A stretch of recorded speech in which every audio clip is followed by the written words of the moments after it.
जब लग गुरु मिले न साचा, तब लग गुरु करो 10 पांचा। क्या गुरु बदल सकते हैं? क्या गुरु बदलने से पाप लगता है? आध्यात्म के इस मैदान में आखिर सही गुरु कौन है? गीता जी में वर्णित तत्वदर्शी संत कौन है? इन सभी प्रश्नों के उत्तर जानने के लिए अवश्य सुनिए जगत गुरु तत्वदर्शी संत रामपाल जी महाराज के मंगल प्रवचन। पुणात्मा, ये आत्मा जब रोती है भगवान को तो परमात्मा अपने बच्चे के लिए तुरंत आता है, यदि उसके पुण्य पिछले ठीक हैं। उस पुण्य के आधार से तीनों लोकों में प्रवेश करके सबका धारण पोषण वही परमात्मा करता है। कबीर साहब ही करते हैं, अल्लाह अकबर ही करते हैं। अब क्या रचना रची परमात्मा ने। थोड़ी सी दूरी पर एक सुंदर बगीची, उसमें फलदार वृक्ष, बहुत सुंदर फल से लदपद वृक्ष, और एक तालाब छोटा सा बनाया, एक कुआं बनाया, और एक झोंपड़ी, एक हट बनाई अपनी शक्ति से, और 3 कुत्ते लेकर, 3 कुत्ते सुंदर वाले बढ़िया बढ़िया से बेलों से बांध रखे तीनों कुत्ते, और एक साधु रूप बना कर परमात्मा बैठ गए, जैसे कोई फकीर रहा करते हैं सात जंगलों में। अब राजा ने देखा कि वो बगीचा भी है, फल भी लगे हैं, तालाब भी है, घोड़े को जल पिलाया, फिर स्वयं जलपान किया, फिर फल आहार किया।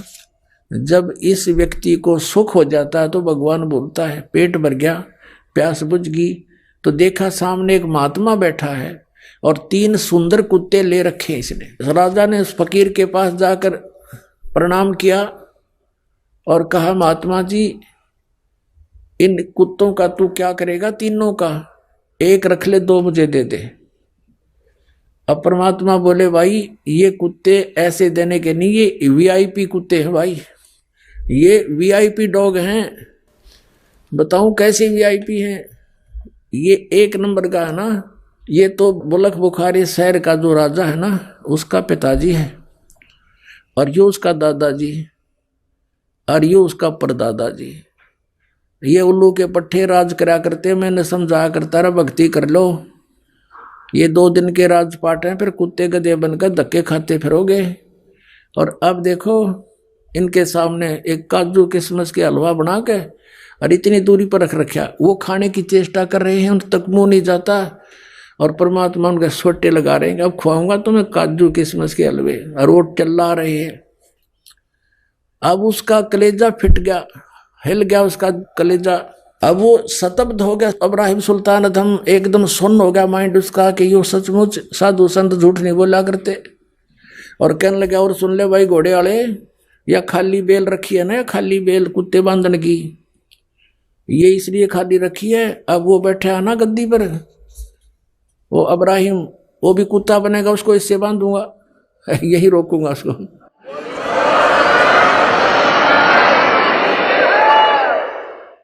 अब राजा ने सोचा है तो बहुत बूंदी बनी भाई, संत फकीर झूठ नहीं बोला करते, और ये पिताजी माता पिता यहाँ बंधे बैठे हैं, और 13 नंबर तैयार है।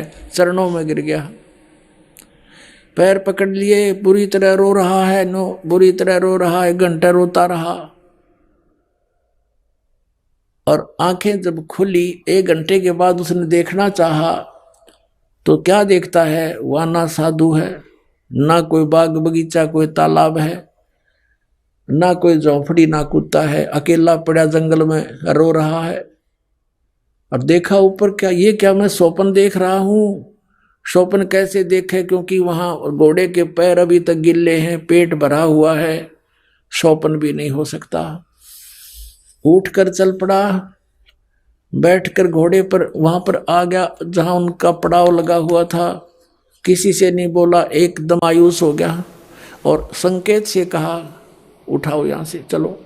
सबने 10 मिनट के अंदर अपना पैकिंग कर ली, चल पड़े, पीछे पीछे वापस आ गया। अब क्या बताते हैं परमात्मा? हम कारवान हो आए, मैलों पर ऊंट बताए,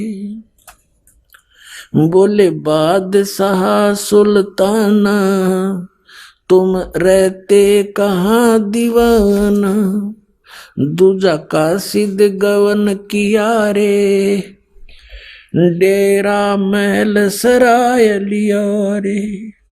जब हम महल सराह बताई, सुल्तानी को त्यावर आई। अरे तेरे बाप दादा पड़ पीढ़ी, ये बसे सरा में गीधी। ऐसे ही तू चल जाई, यूं हम महल सराय बताई। अरे कोई कासिद को गैलाओ, इस पंडित खाने जाओ।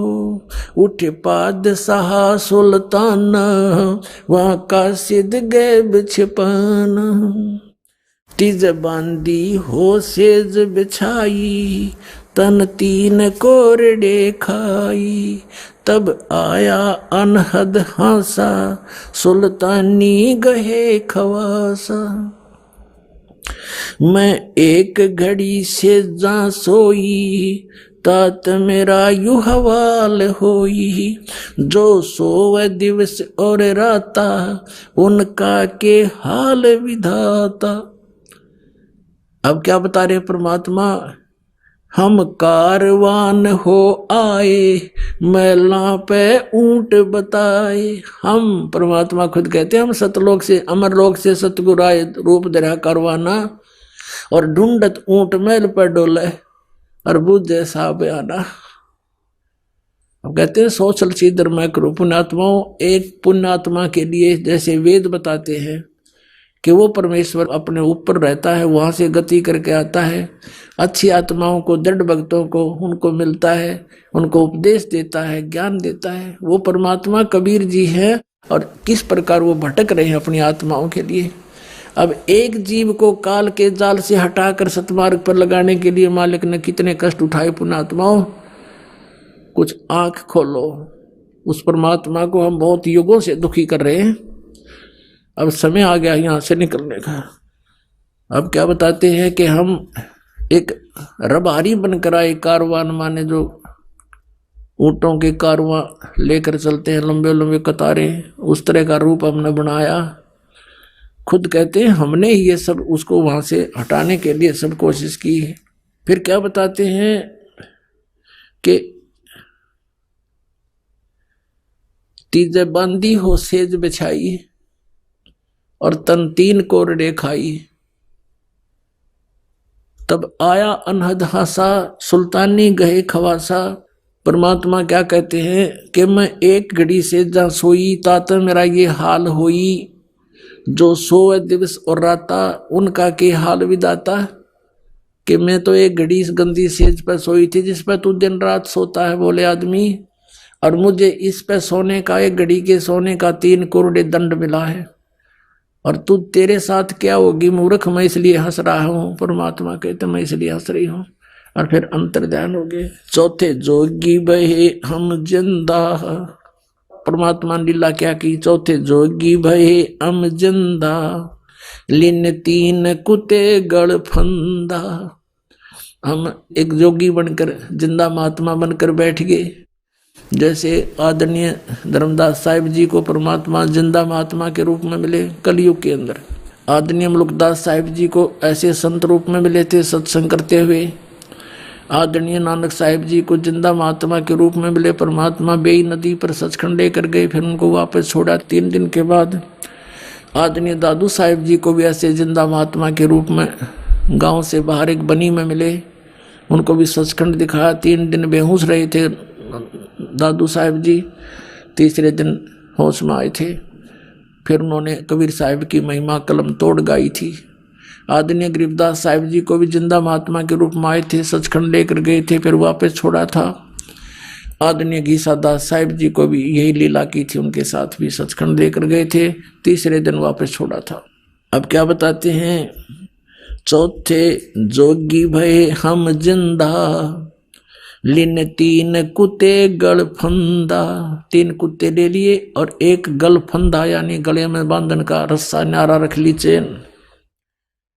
दीने हम साकल डारी, सुल्तानी चले बागबाड़ी, बोले पात सहा सुल्ताना। कहाँ से आए जंद दीवाना। परमात्मा से पूछता है वो अब्राहिम सुल्तान राजा जंगल में कि हे जंद, हे जिंदा महात्मा, तू कहाँ से आया है, यहाँ कैसे बैठा है। ये 3 कुत्ते क्या कीजे, इनमें से 2 हमको दीजे। अब्राहिम सुल्तान कहता है इन 3 कुत्तियों का तू क्या करेगा, 2 हमें दे दे। अरे तेरे, फिर यों लोह लंगर शीश लगाई, अरे तेरे बाप दादा हैं भाई, इन बड़ी बद फैल कमाई। ये तेरे बाप दादा हैं भाई, इन बड़ी बद फैल कमाई। यों लो लंगर शीश लगाई, तब कुत्तों धूम मचाई। अब कुत्ता ने कुटन लागे भगवान, सांकड़ गेला चैन मारे उनका बेल। अरे ये तेरे बाप दादा पड़ पीढ़ी, ये भी बसे उसी सरा में गीदी। ये भी उसी सरा में रहा करते जिसमें तू रह रहा है। अब तू तख्त बैठ कर भूली, तेरा मन चढ़ने को सूली। अब तू तख्त पर बैठ कर राजा बनकर भूल गया भगवान को, तेरी यह दुर्गति होगी। जोगी जिंदा गैब भयारे, हम ना कछु भेद लहारे। बोले पादशाह सुल्ताना, जहाँ खड़े अमीर दीवाना। ये 4 चरित्र बीते, हम ना कुछ भेद न लीते। वहाँ हम मारा ज्ञान गिलोला, सुल्तानी मुख न बोला। तब लगे ज्ञान के बाना, छोड़ी बेगम माल खजाना। सुल्तानी जोग लिया रे, सतगुरु उपदेश दिया रे। छोड़ा 18 लाख तुरारे, जैसे लागे माल बुरारे।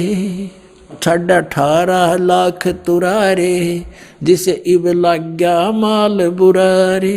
18 लाख घोड़े भी त्याग दिए। अब वहां से घर पे आ गया। घर आते ही उसने क्या किया, जंगल से जब आया वापस वन से, किसी से नहीं बोला। चारों तरफ रानियों ने घेर लिया। मंत्रियों से पूछा रानियों ने क्या बात होगी, तुम तो 1 हफ्ते के लिए गए थे, आज दूसरे दिन वापस कैसे आ गए। तब मंत्रियों ने बताया कि ऐसे ऐसे एक हिरण के पीछे ये बहुत दूर तक चले गए, पता नहीं वहां इसके साथ क्या घटना घटी, किसी से नहीं बोल रहे हैं। हमें भी संकेत से कहा कि चलो यहाँ से और यहाँ आगे, अब तुम जानो, तुम्हारा काम जानो। रानी कहने लगी कि देखो जी, आप तो वैसे ही बच्चों वाली बातें करते हो, ये सब ऐसे ही होते हैं, कुछ नहीं होता है, ये भूत प्रेत होते हैं, आप ऐसा क्यों महसूस करते हो। अब राजा कहता जिसका लागे वो जाने, ये भूत है प्रेत है क्या है, पर मुझे नहीं मालूम। अब मैं यहाँ रह नहीं सकता। मन में ये सोच रहा था। रानियां कह रही थी ऐसा कुछ नहीं, आप तो वैसे ही ऐसे घबराए से रहते हो। इतने में क्या हुआ कि एक कुत्ता आ गया जिसके सिर में जख्म था, जख्म में कीड़े चल रहे थे अनगिन। और कुत्ता आकर के इतनी दूर खड़ा हो गया, सब देख रहे थे, वो बातों में लीन थे, राजा से बातें कर रहे थे। कुत्ता आ गया सामने और कहा अब्राहिम। अब सब ने देखा, कुत्ता बोला अब्राहिम, मैं उस नगरी का राजा था, तुझे याद है, और एक राजा के साथ युद्ध में मारा गया था। जैसे कर्म मैंने किए देख, आज भोग रहा हूं भाई, देख ले बच्चा जा तो बच ले। यूं कहकर कुत्ता खे देसी वापस हो लिया। अब इतने सोच दिया ही, कुत्ता पकड़ो पकड़ो, इतना कुत्ता बहुत दूर अंतर ध्यान हो गया जाके। अब वो कहने लगा अब तुम देखो क्या है मेरे साथ, और कहा बाहर हो जाओ सब, यहां से कमरे से सबको बाहर कर दिया अपने कक्ष से। सारी रात करवट लेकर काटी, अब सीधा निकलूंगा तो ये जान नहीं दे मुझे। रात्रि में क्या किया, पीछे से रस्सा बांध कर महल के पिछले साइड पे और काला मुंह कर लिया, कालस लगा ली मुंह के ऊपर, कोई पहचान ना ले, और केवल 1 साल लपेट लिया। जैसे राजा ये साधु संत देखे, एक चद्दर ने बांध लिया कने ऐसे बस। और गलती से जूती पहने रह गया, वो 9 की 9 जो बहुत कीमती थी, और रातों रात निकाल दी, कम से कम 20 किलोमीटर स्पीड थे। अब सुबह हुआ, भूख लगी, वहां एक मालन बेर बेचे थी, बाग के बाहर बैठकर रास्ते में। भूख लगी राजा को, उसने कहा मालन बेर दे दे, इसका रेट बता क्या लेगी। मालन कहने लगी, एक आने के शेर 1 किलो बेर देती हूं, आना निकाल भगत। अब राजा ने कहा मेरे पास पैसे नहीं है, ये जूती है 1.25 लाख की एक की कीमत है, और मुझे भूख बहुत लगी है, तो मुझे बेर दे दे, 1 किलो दे दे। 1 किलो जोड़ी में जब दलाल लगा और कहा ये जूते ले ले, तो 2.5 लाख की जूती, दोनों दर्दी, भूख इतनी जबरदस्त लगी हुई थी। तो यहाँ परमात्मा कहते हैं अन देव तू बड़ा दयालम, और तेरे पलड़े तुले नहीं लालम। अन देव तू जगमग ज्योति, तेरे पलड़े तुले नहीं मोती। तो इस प्रकार कहते भूख का आगे सब ये संसारिक जो धन है ये भी व्यर्थ होता है। अब वो 2.5 लाख के जूते दर दिए नो की नो, और कहा 1 शेर बेर डाल दे। अब मालन जब बेर तोला थी और तोलते ही डालने लगी, तो एक बेर जमीन पर गिर गया और शेष उसकी जोड़ी में डाल दिए। अब मालन तो कहती है ये बेर मेरा, अब्राहिम कहता ना मेरा, दोनों उस बेर पर लड़न लाग रहे। परमात्मा ने एक मारा उसके मुंह पर थप्पड़। अब्राहिम कहे अरे भले आदमी, 2.5 लाख की जूती, 1 पैसे का बेर, पता के छोड़ा तेने धन क्या छोड़ का है, तो आड़े फिर हुआ है बीमारी पाल रही। 2.5 लाख की जूती गिर दी, 1 पैसे के बेर पर फिर वही मेरी मेरी कर रहा है, तो क्या छोड़ के जा अपने घर में वापस। यूं कह के अंतर ध्यान हो गए, भगवान वहां दिखाई नहीं दिए।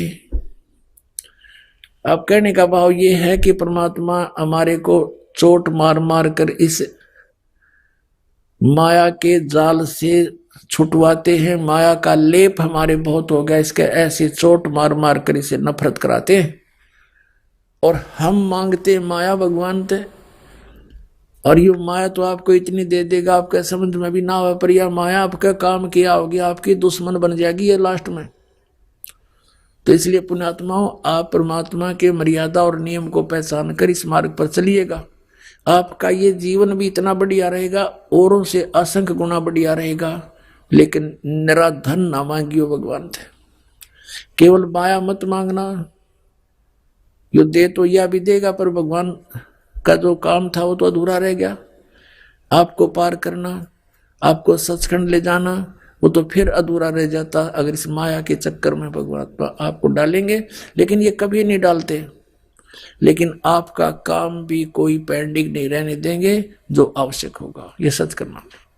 ये 4 चरित्र बीते, हम ना कुछ भेद न लीते, वह हम मारा सुल्तानी जोग लिया रे, सतगुरु उपदेश दिया रे, 18.5 लाख तुरारे, जिसे लाग गया माल बुरारे।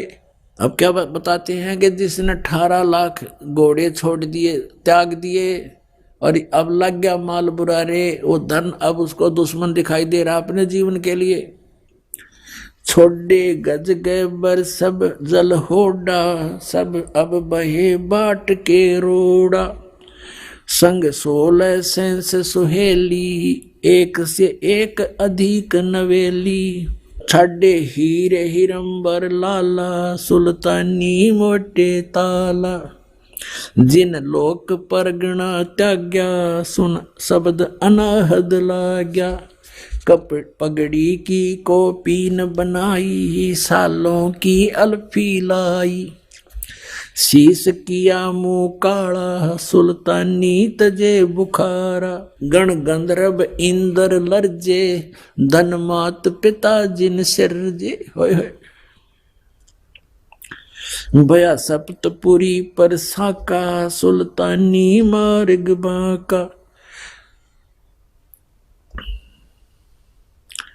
अब क्या बताते हैं कि जब ऐसा फैसला सुल्तान अधम ने लिया, घर त्याग दिया, इतने ठाठ त्याग दिए। कहते हैं गण गंधर्व इंद्र लर्जे। ओहो, गण गंधर्व ये जितने भी देव हैं, देव इंद्र, स्वर्ग का राजा इंद्र भी कहते हैं कांपने लग गया कि वे कमाल कर दिया इस आदमी ने, हिम्मत देख इसकी कैसे त्याग कर चल पड़ा।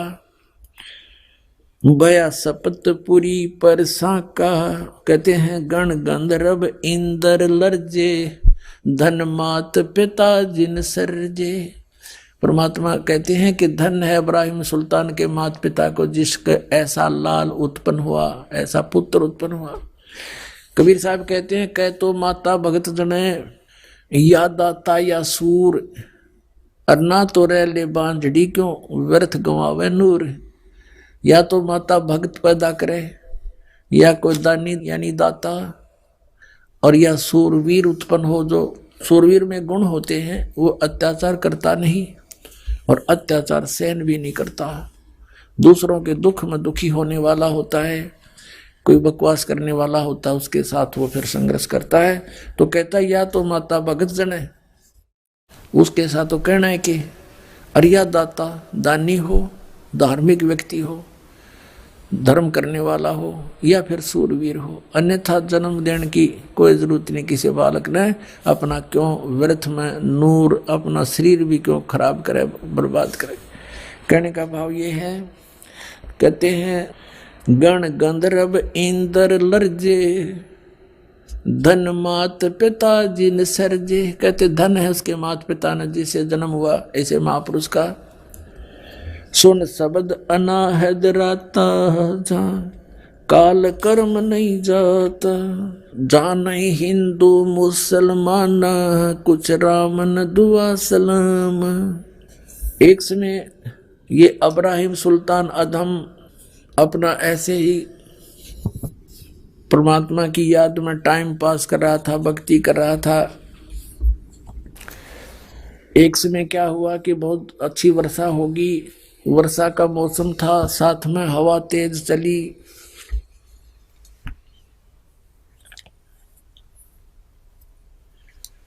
तो उसको कुछ ठंड लगी, तो उसने सोचा एक झोंपड़ी थी किसी की, उस झोंपड़ी के पीछे हवा की दूसरी साइड में, बैक साइड में बैठ गया और हवा की आड़ में कि रात यहां काट लूं, सुबह चल पड़ूंगा।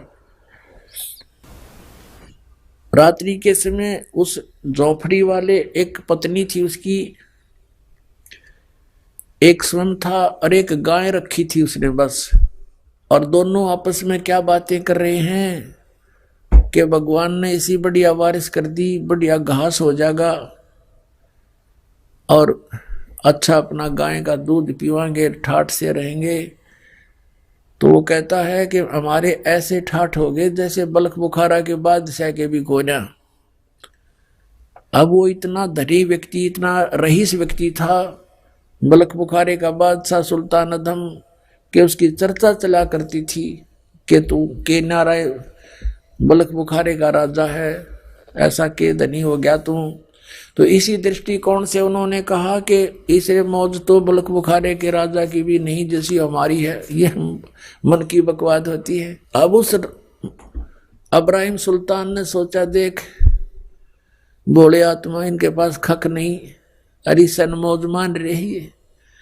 क्योंकि स्वयं ज्ञान होने के बाद प्रत्येक प्राणी का यह प्रयत्न होता है कि किसी प्रकार इसकी भी आंख खोल दूं, समझा दूं। इसने भक्ति बिना कुछ नहीं, जीव कुछ भी सामान नहीं तेरे पास, मैंने सब कुछ छोड़ दिया। इसी दृष्टिकोण से सुबह हुआ तो उनके सामने झोंपड़ी के आगे खड़ा होगा, नमस्कार किया और कहा भी तुम रात्रि में क्या बातें कर रहे थे। तो वो कहने लगे तू कहाँ सुन रहा था? कि मैं तुम्हारी झोंपड़ी के पीछे बैठा था, मुझे ठंड लग रही थी। तुम क्या कह रहे थे कि ऐसे ठाठ हो गए हमारे बलख बुखारा के बादशाह के भी नहीं। अरे बोले आदमी ये के ठाठ है भाई, परमात्मा की भक्ति करनी चाहिए। ये मनुष्य जीवन परमात्मा की भक्ति के लिए, आत्म कल्याण के लिए मिला है। और सुनो, मैं हूं बलख बुखारे का राजा और मैंने सब कुछ त्याग दिया परमात्मा पाने के लिए। अब वो क्या कहता, कर्महीन वो झोपड़ी वाला कहने लगा प्रथम तो तू राजा नहीं हो सकता। वो कहता है कि मैं सच्ची बताता हूँ, कसम है अल्लाह की, कसम है खुदा की, मैं वो इब्राहिम सुल्तान आदम मैंने राज त्याग दिया। फिर कहने लगा प्रथम तो तू राजा नहीं हो सकता, और जब तू राजा है तो तेरे जैसा मूर्ख नहीं जो इसने धरना छोड़ के आ गया, मेंटल चल यहाँ से। अब क्या कहता है बलक वो राजा, क्या कहता है कि रांडी ढांडी नात ये नरकइये काग, और बलख बुखारा छोड़ दिया थी पछली लागे। अब क्या बताते हैं कि भाई इस पर तो एक या औरत नहीं छूटती, एक या गाय, रांडी ढांडी, ढांडी गए गाय को, रांडी औरत को, हरियाणा की लैंग्वेज में भाषा में कहा परमात्मा ने, ज्ञान गरीबदास जी ने, कहते हैं रांडी ढांडी नात ये नर कई काग, ये घने चतुर बन रहे हैं, और बलख बुखारा छोड़ दिया थी कोई पछली लाग। कहते पिछले तब से होते हैं पूर्ण हंस मुराद। क्या बताते हैं मेरा कोई पिछला संस्कार था, मैंने इतना कुछ छोड़ दिया, इस पैया ना छूटती नालायक पे, कर्महीन इंसान है ये, भक्ति नहीं करता। तो पुण्यात्मा लागी का मार्ग और है लग चोट काल जा करके, लागी का मार्ग और लग चोट काल जा करके, लग करके लागी का मार्ग और है लग चोट काल जा करके, बन बीच बरतरी भूप ने एक मारा ताण निशाना, बन बीच बरतरी भूप ने एक मारा ताण निशाना, कोई घड़ी सदी थी आवन की साधु का हो गया आना, कोई घड़ी सदी थी आवन की साधु का हो गया आना, कोई मुआ मृग जवा दियो नत तार धरो ने बाणा, कोई मुआ मृग जवा दियो नत तार धरो ने बाणा, वो जीवित कर दिया ढोर था शिष बना परीक्षा करके, शिष बना परीक्षा करके, शिष बना परीक्षा करके, लागी का मार्ग और है लग चोट काल जा करके, लग चोट काल जा करके, लग चोट काल जा करके, लागी का। गोपी चंद योगी हो गए जिन ले लिया भगमा बाणा, गोपी चंद योगी हो गए जिन ले लिया भगमा बाणा, गुरु महल जनान बेजते डोडी में अलख जगाना, गुरु महल जनान बेजते डोडी पे अलख जगाना, व्यंजन 36 छोड़ के भिक्षा का भोजन खाना, व्यंजन 36 छोड़ के भिक्षा का भोजन खाना, तन पड़ गया कमजोर था ना खाया उदर भर के, ना खाया उदर भर के, ना खाया रे उदर भर के, लागी का मार्ग लग चोट काल जा करके, लग चोट काल लागी का मार्ग और है लग चोट काल जा करके, बाजीद कहे उठाओ ऊंट को लोग कहें ये मुआ, बाजीद कहे उठाओ ऊंट को लोग कहें ये मुआ, उठन आड़ी चीज रही ना गया उड़ सलानी सुआ रही। उठन वाली चीज नहीं गया उड़ सलानी सुआ।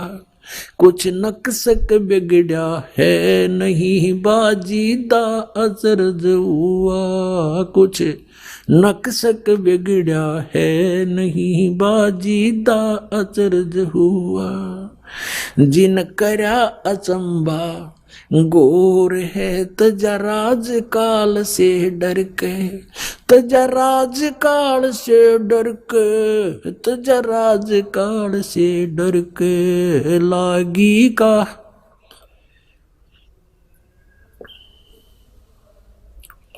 लग चोट काल जा करके। लग चोट काल जा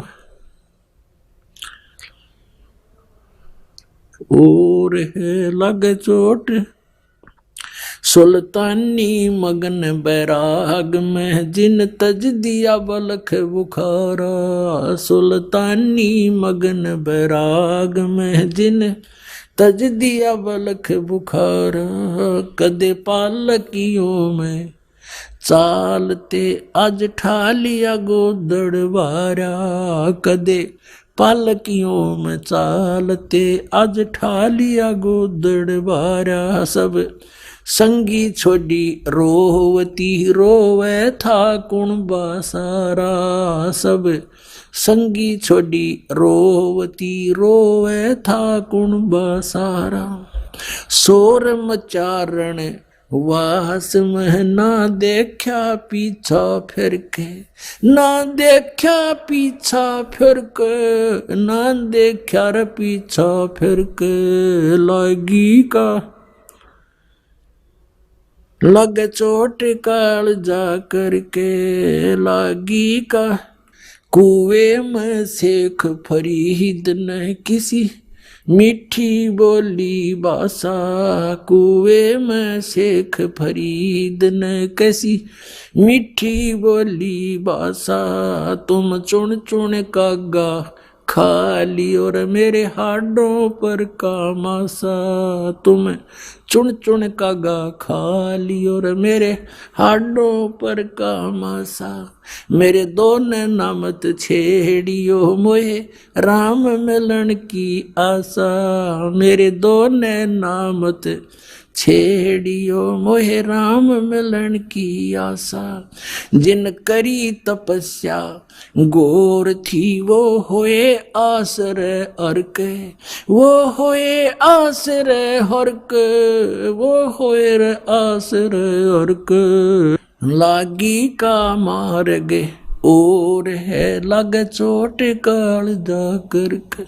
लग चोट काल जा करके। लग चोट काल जा करके लागी का मार्ग।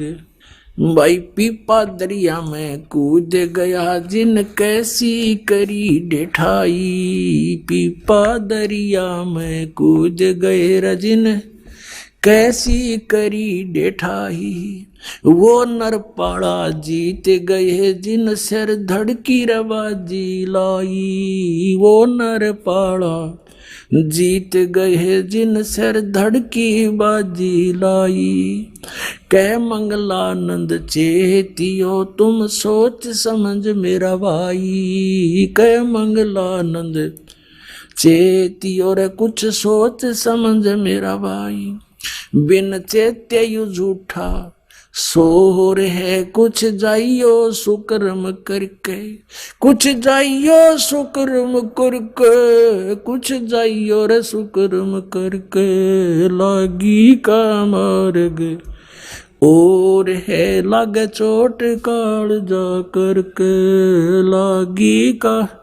लग चोट काल जा करके लग के लागी का मार्ग और है लग चोट काल जा करके।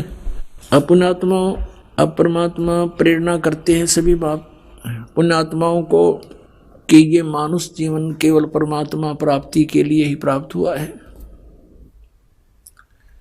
और इसको अंतिम श्वास तक परमात्मा की भक्ति में लगाकर ही सफल किया जा सकता है। किसी भी सदग्रंथ को, किसी भी परमात्मा प्राप्त महापुरुषों की वाणी को आप पढ़ोगे, देखोगे, सुनोगे, उससे आपको यही पता चलेगा कि इस भक्ति को, इस साधना को आपने अंतिम श्वास तक करना है।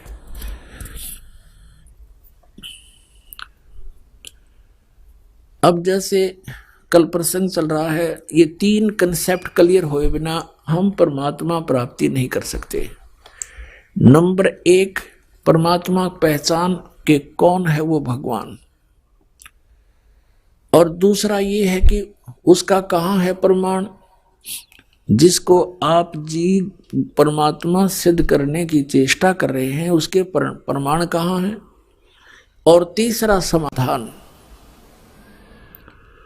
समाधान भी पूरा हो, फिर उसको प्रदान करने वाला अधिकारी संत हो।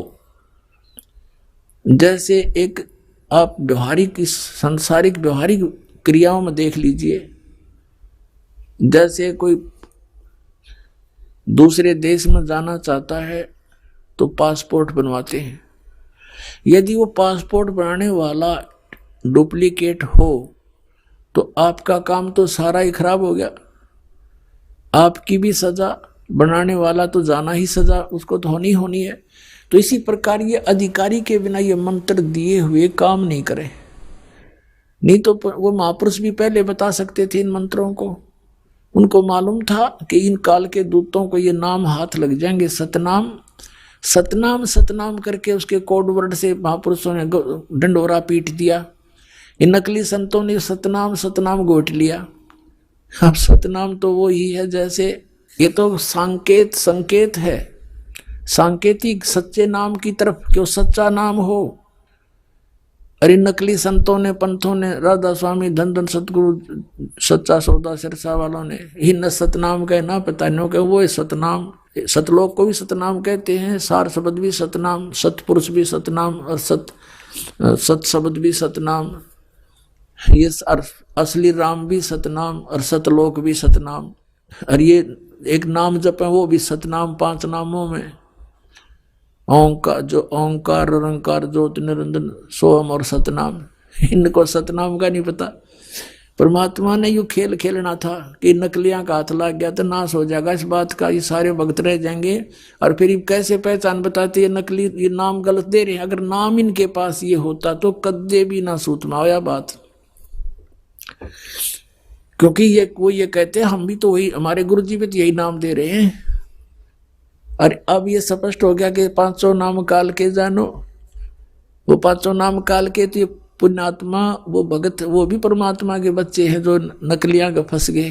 अब उनके लिए ये प्रयत्न हो रहा है पुण्यात्मा जो गलत स्थान पर चले गए। और आप जी यहां पहुंच चुके हो, आपकी किस्मत को मैं किन शब्दों से सराहूं, मेरे पास शब्द नहीं। धन्य आपके माता पिता जिनसे जन्म हुआ, सत्कर मान लेना।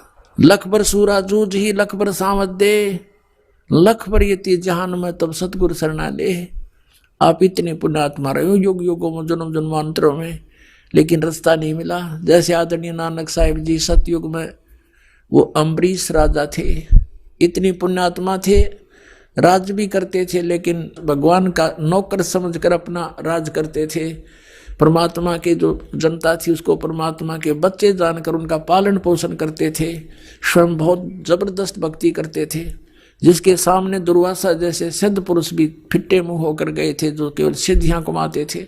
लेकिन वो भक्ति केवल विष्णु जी की करते थे। त्रेता युग में वही आत्मा फिर राजा जनक हुए, बहुत भक्ति करते थे, बड़े यज्ञ किए, बहुत से धर्म किए, 100 मन घी के कई यज्ञ किए। और फिर वही अपना पुण्य समाप्त करके फिर नानक जी बने। और पहले तो उन राजा बने थे तो उनके नौकर रहते थे, अब स्वयं नौकर लगे एक नवाब के यहाँ पर एक पेट के लिए। और उन अच्छी आत्मा को फिर परमात्मा मिलते हैं। कहते हैं लख बर सूरा जूझ ही लख बर सावत दे, लख बर यति जहान में तो सतगुरु शरणा ले। ऐसी पुण्यात्माओं को ढूंढते फिरते हैं भगवान। तो उनमें से आप भी आज एक हो जो यो नाम आपको मिल गया, सतनाम, सतकर मानना। अब इन महापुरुषों का इतिहास तो भगवान ने बता रखा है कि ये राजा थे, फिर एक नौकर के रूप में रह रहे थे, वही उसी तरह आज आप हैं। आप पहले बहुत अच्छी पुण्यात्मा रहे हैं, राजा भी रहे हो, इंद्र की पदवी भी प्राप्त की, आप बहुत देवता भी बने, राज फिर घसियारे, क्यों पुण्य खत्म हो गए, ये लूट कर फिर वापस भेज देता है। तो अब हमने अपनी इस भक्ति को सुरक्षित रखना है, यहाँ वेस्ट व्यर्थ नहीं करना, ना किसी को आशीर्वाद देना, ना सिर पर हाथ धरना, नहीं तो आपकी भक्ति समाप्त होने लग जाएगी, पंचर हो जाएगा आपकी राम नाम की गाड़ी में। ये पंचर नहीं करना, हमने यहाँ से बचा कर अपना सतलोक चलना है। अपने भाइयों को, बहनों को, रिश्तेदारों को, माता को, पिता को, सबको राम नाम पर लगा दो, अपना अपना पंप दो, अपने अपने टायरों में खुद हवा भरेंगे। एक टायर से दूसरे के टायर में हवा कितनी भर के दोनों खराब कंडम हो जाएंगे। तो इस प्रकार हमने इन साधनाओं को अपना बचा के रखना है और सफल करना। अब जैसे सबसे पहले आपको 5 नाम दिए जाते हैं, ये 5 नाम जो हैं और जो 2 नाम इनके साथ फर्स्ट और लास्ट है, ये भी अब ये कंप्लीट कोर्स है, ये अब शुरू हुआ है। पहले केवल 5 नाम दिए जाते थे, परमात्मा स्वयं आए थे, वो भी 5 नाम देते थे। केवल कुछ पुण्यात्माओं को छोड़कर उन्होंने किसी को सतनाम और सार नाम नहीं दिया। जो दृढ़ भगत थे कि उसको छुपा रखेंगे, जिक्र नहीं करेंगे, तो उन्हीं को दिया मालिक ने, ना सतनाम नहीं दिया, केवल 5 नाम देते थे। वो 5 नाम कौन से थे? ये निरंकार, ओंकार, ये नहीं है सतनाम वगैरह, वो आपको प्राप्त है जिनको प्रथम मंत्र मिल गया।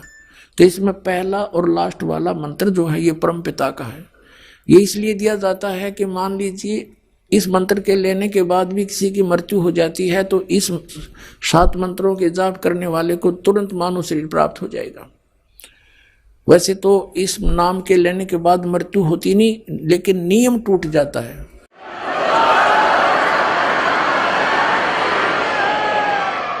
क्योंकि हम उन पुरानी मर्यादाओं में घने रंगे जा चुके हैं और हमारा समाज बहुत बड़ा है।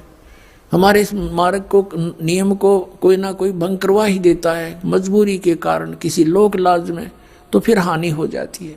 यदि प्रारंभ में ही दृढ़ हो जाए, जैसे नानक साहिब जी की तरह, और ये जितने महापुरुष हुए उन्होंने कहा कि लोक लाज मर्यादा जगत की तरण जो तोड़ बगावे, जब कोई राम भगत गत पावे। परमात्मा कहते हैं लोक लाज ना कीजिए निर्भय हो रहिए, ये मन संतों दीजिए तो गोविंद पाइए।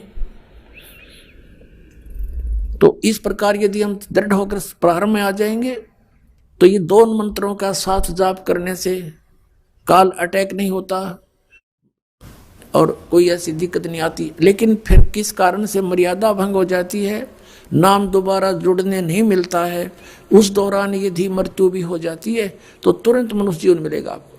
अब ये इसलिए क्यों प्रारंभ किए और पहले क्यों नहीं किए कि पहले अगर ये 7 मंत्र दिए जाते तो मान ले तुरंत नाम मनुष्य का जीवन मिल भी जाता तो लाभ क्या होता। वो 5 मंत्र जो बीच के आपको दिए हैं, इनसे आपको बहुत संसारिक सुविधाएं और धर्म पुण्य या ये साधनाएं परमात्मा ने बताई, यज्ञ, इनके करने से आपको इतने पुण्य होते रहे कि मनुष्य जीवन, जैसे ये पूरा किया फिर मनुष्य जीवन, फिर पूरा किया फिर मनुष्य जीवन, तो आपको मनुष्य जीवन मिलते हुए आ रहे थे। परमात्मा आपको चार्ज कर गए थे, आशीर्वाद दे देकर भी आपको चार्ज किया जाता है। वो भगवान भक्ति से आपको ओत प्रोत कर गए थे, लेकिन जन्म मरण वाली मार्ग नहीं मिला, छूटने वाला मार्ग नहीं मिला था। तो उसके लिए उस समय वो समय नहीं था। अब ये समय है वो आपको सही कंप्लीट नाम देने का। तो अब ये 7 मंत्र इसलिए दिए जाते हैं कि किसी कारण से मृत्यु हो जाती है तो तुरंत मनुष्य जीवन मिलेगा, अभी शायद 1 साल के अंदर वापस आ लेगा वो व्यक्ति और मनुष्य जन्म लेगा, भगत के घर जन्म होगा। अब तो ये वो क्या करें ना, चाक चढ़ रहा है तो आगे तुरंत फिर नाम पर लग जाएंगे और अब 1-2 जीवन में वो पुण्यात्मा पार हो जाएंगे और दो जीवन भी नहीं लगेंगे यदि आपको विश्वास पूरा हो जाता है। परमात्मा कहते हैं जीवन तो थोड़ा ही भला जो सत सुमरण हो, लाख वर्ष का जीवन आलेखत रहने को। तो ऐसा नहीं कि 2-3 जन्म अवश्य लगेंगे, नहीं, आप इसी जन्म में इन मर्यादाओं का पालन करते हुए इस ज्ञान को आधार बना के, ज्ञान के आधार से आप जी का मन यहां से कति भर जाना चाहिए इस लोक से, तो समझो आप पार होगे। आपका यहाँ से नफरत हो जानी चाहिए। यो के जीवन है, आज मनुष्य जीवन है, कल मृत्यु होगी। सब दरे दराया रह गया, जिसको सारी उम्र जोड़ा रखा और जिसको अपना माना। काया तेरी है नहीं है माया कहाँ से हो, नंगा आया जगत में नंगा ही तू जा, बीच में ख्वाबी ख्याल है ये मन माया भरमाया। तो जब आपको ये पक्का विश्वास हो जाएगा तो आपका मन यहाँ से कति भर जाएगा, पुनर्जन्म की कति इच्छा हृदय से हट जाएगी।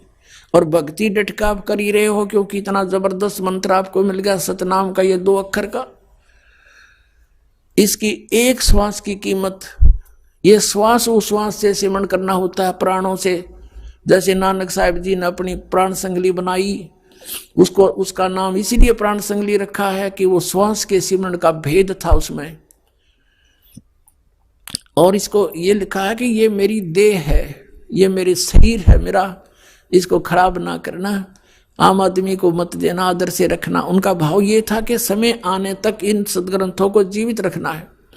और फिर संत आएगा, परमात्मा का दास यो भेज दिया, इनको सबको समझ के समझा के आपको कोड वर्डों को और रहस्यों को समझा कर आपको रास्ता देगा, वो धन बताएगा भगवान का, तो आपका मोक्ष हो जाएगा।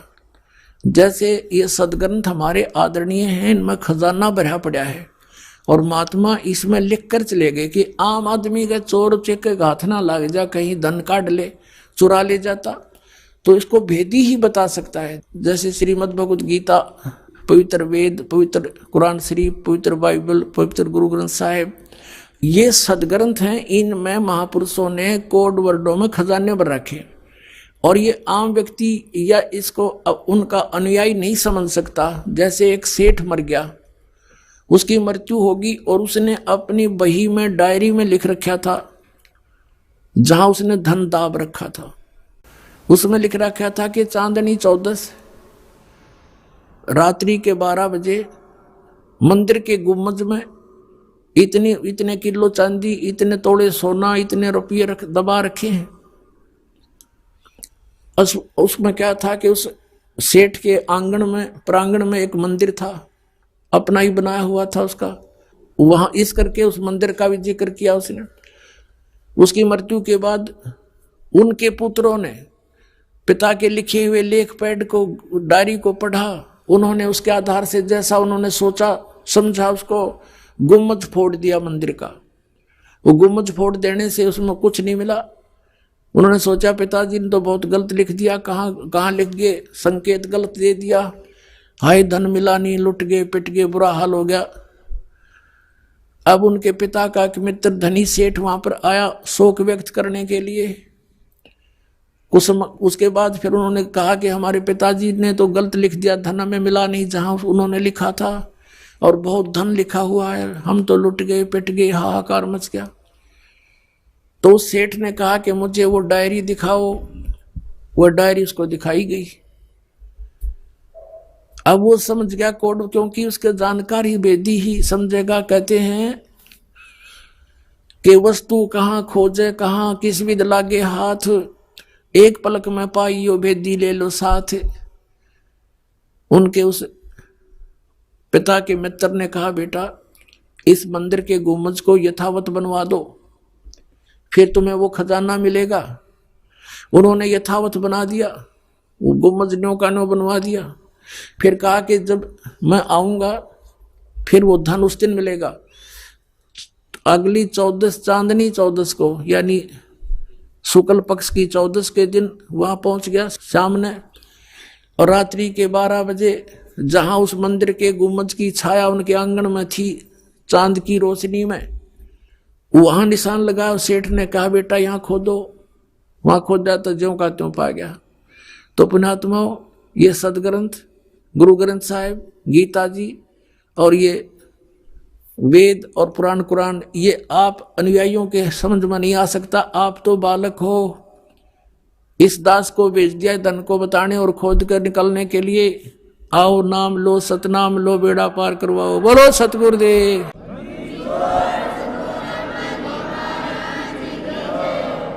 आइए अब हम उन श्रद्धालुओं के अनुभव जानते हैं जो जगत गुरु तत्वदर्शी संत रामपाल जी महाराज जी से दीक्षा प्राप्त कर चुके हैं तथा उनके द्वारा बताए गए भक्ति मार्ग पर चल रहे हैं। सर नमस्कार। नमस्कार सर।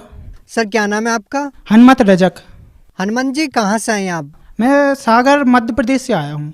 सर संत रामपाल जी महाराज से नाम दीक्षा लेने से पहले आप क्या भक्ति साधना करते थे?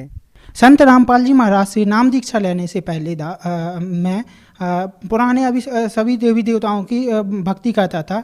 इष्ट रूप में सबसे ज़्यादा रुचि हमें हनुमान जी की भक्ति में थी। हनुमान जी को विशेष रूप से मानते थे और साथ में जय गुरुदेव पंथ से भी नाम दीक्षा लिए हुए थे।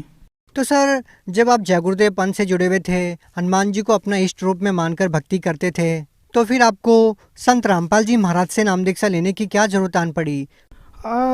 संत रामपाल जी महाराज की शरण में जाने की सबसे बड़ी ज़रूरत तो ये कि हमें आध्यात्मिक ज्ञान जो पूरा ज्ञान चाहिए है वो नहीं मिल पा रहा था। कुछ प्रश्न बचपन से मेरे मन में उठते थे कि पूर्ण परमात्मा कौन है, हनुमान जी से भी बढ़ के कोई भगवान है कि नहीं है, सबसे बड़ा भगवान कौन है, इस तरह के प्रश्न मन में उठते थे, जो जिन प्रश्नों के उत्तर हमें संत रामपाल जी महाराज जी की शरण में जाने के बाद मिले। तो इस वजह से हम संत रामपाल जी महाराज की शरण में गए। तो सर जो भी व्यक्ति संत रामपाल जी महाराज से नाम दीक्षा लेता है उनको कोई ना कोई लाभ जरूर होते हैं, चाहे वो शारीरिक हो, आध्यात्मिक हो, भौतिक हो। तो सर आपको क्या लाभ मिला संत रामपाल जी महाराज से नाम दीक्षा लेने के बाद? जैसा कि मैंने बताया कि संत रामपाल जी महाराज की शरण में जाने से पहले मेरे मन में बहुत से प्रश्न उठते थे। तो सबसे पहला तो आध्यात्मिक लाभ में मुझे यही हुआ कि मेरे सभी प्रश्नों के उत्तर मिले कि सबसे बड़ा भगवान कौन है, इस सृष्टि की रचना कैसे हुई, इस तरह के सभी प्रश्नों के उत्तर मिले संत रामपाल जी महाराज की शरण में जाने से।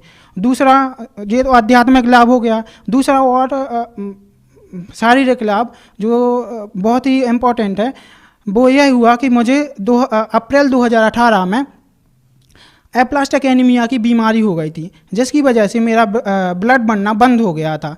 पहले मुझे संत रामपाल जी महाराज की शरण में आने से पहले मुझे हर 4 दिन में ब्लड ट्रांसफ्यूज़न करवाना पड़ता था, और मतलब ब्लड चढ़वाना पड़ता था।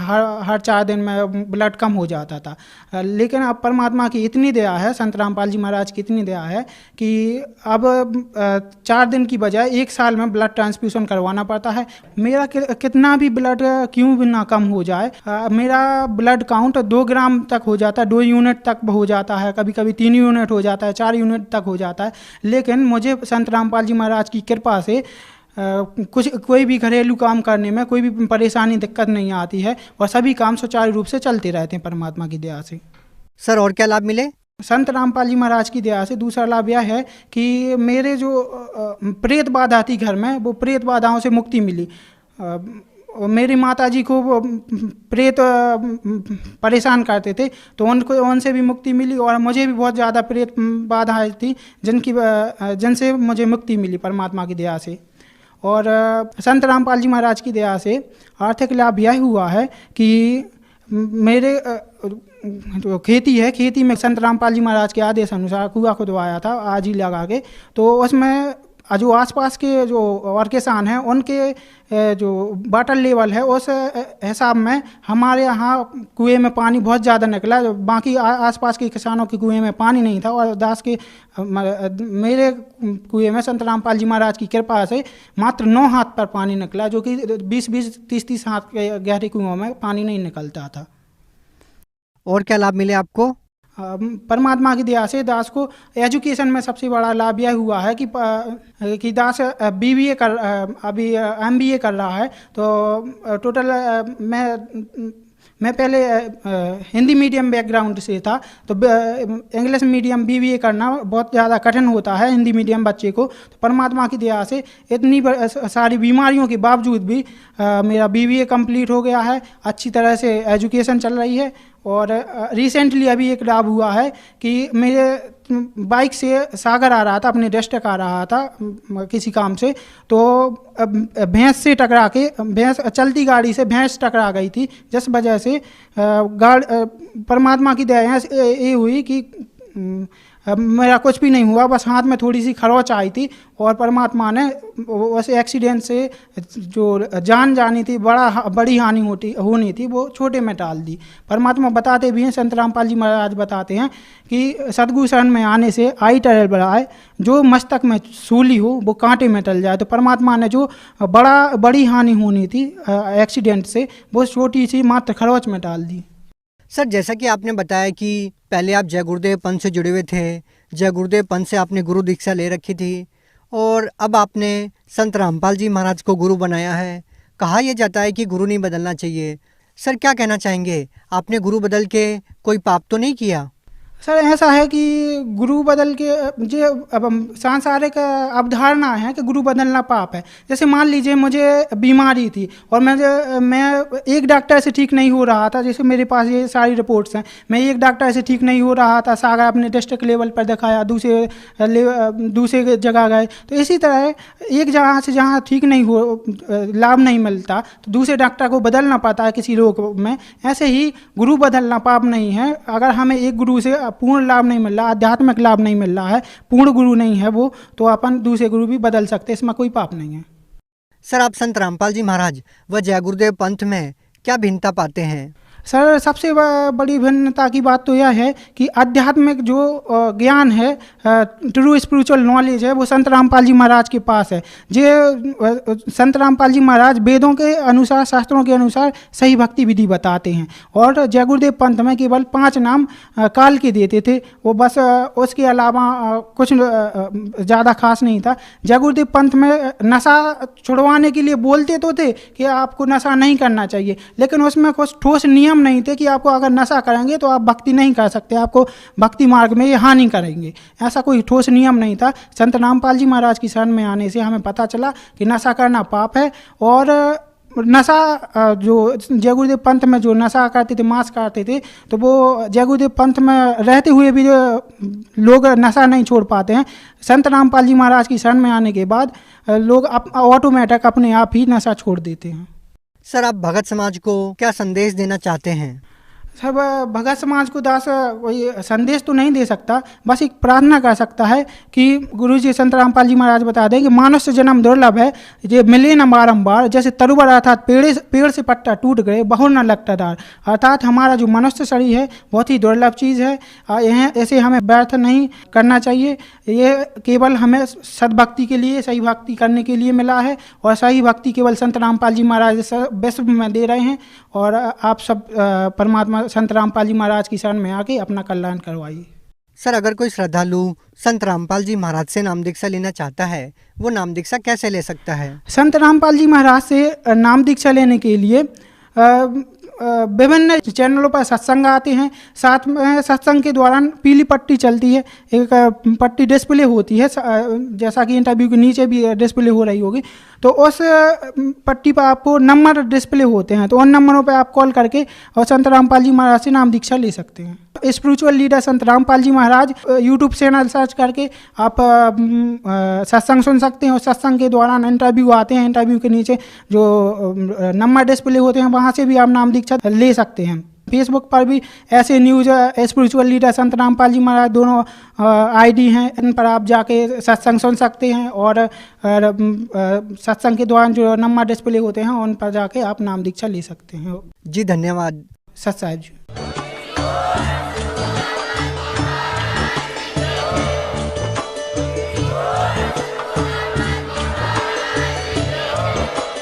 आप सुन रहे थे जगत गुरु तत्वदर्शी संत रामपाल जी महाराज जी के मंगल प्रवचन। अधिक जानकारी के लिए विजिट कीजिए हमारी वेबसाइट www.jagatgururampalji.org। संत रामपाल जी महाराज जी के शुभ आशीर्वाद से पूरे विश्व भर में 500 से भी ज्यादा नाम दीक्षा